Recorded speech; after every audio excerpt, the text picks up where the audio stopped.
இப்ப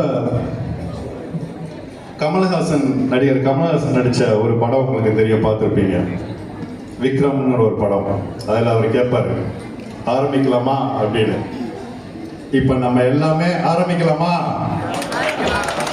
எதை நோக்கி ஆரம்பிக்கலாம்? வெற்றியை நோக்கி.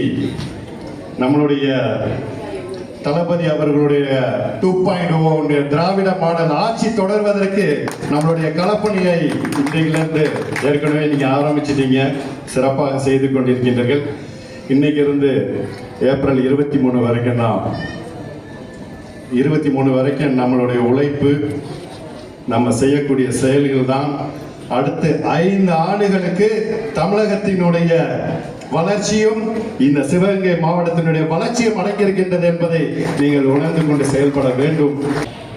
ஆனால் நம்மளுடைய லட்சியம் உறுதியாக இருந்தால் இமயமலை கூட ஒரு சிறு குன்று போல தெரியும் என்று நம்மளுடைய கலைஞர் அவர்கள் குறிப்பிடுவார். அது போலதான் இன்னைக்கு எதிர்ப்புகள்லாம் நீங்க பொருட்படுத்த வேண்டாம், ஏளனங்களையும் பொருட்படுத்த வேண்டாம். எடப்பாடி பழனிசாமி என்ற ஓப்பனா சொன்னா இன்னைக்கு எங்களை சொல்றாங்க துரோகின்னு. ஆனால் எடப்பாடி பழனிசாமி தான் உண்மையான துரோகி என்று இந்த காலர் கோயில்ல நாங்க சொல்றோம். அப்பேற்பட்ட எடப்பாடி பழனிசாமி அம்மா அவர்கள் அந்த கொள்கைகளை இன்னைக்கு டெல்லியில கொண்டு போய் அடமானம் வச்சுட்டார். அவருக்கு தன்னுடைய சுயநலம் மட்டும்தான் முக்கியம்.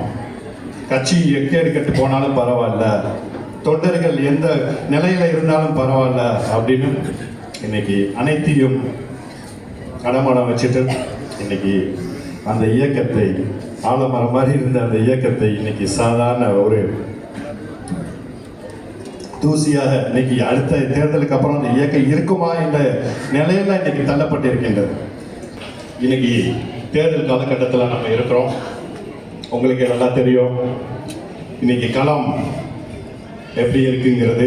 ஒரு பக்கம் திராவிட முன்னேற்ற கழகம் தளபதி அவர்களுடைய தலைமையில் ஒரு கூட்டணி, இன்னொரு பக்கம் என்டிஏ டெல்லி அணி, இன்னொரு பக்கம் இப்பதான் புதுசா புரியாத அரசியலுக்காக ஒருத்தர் வந்திருக்காரு. அவருக்கு அரசியல்னா ஏதோ 3 மணி நேரம் சினிமாவில் நடிக்கிற மாதிரி ஆயிடுச்சு. கிளைமேக்ஸ்ல கூட 4 பேரை அடிச்சிடலாம், 4 பேரை ஈஸியா அடிச்சிடலாம். ஆனால் களத்தில் நின்று நம்முடைய மக்களோடு மக்களாக நின்று அந்த 4 பேருடைய கண்ணீரை துடைப்பவன் தான் உண்மையான தலைவன்.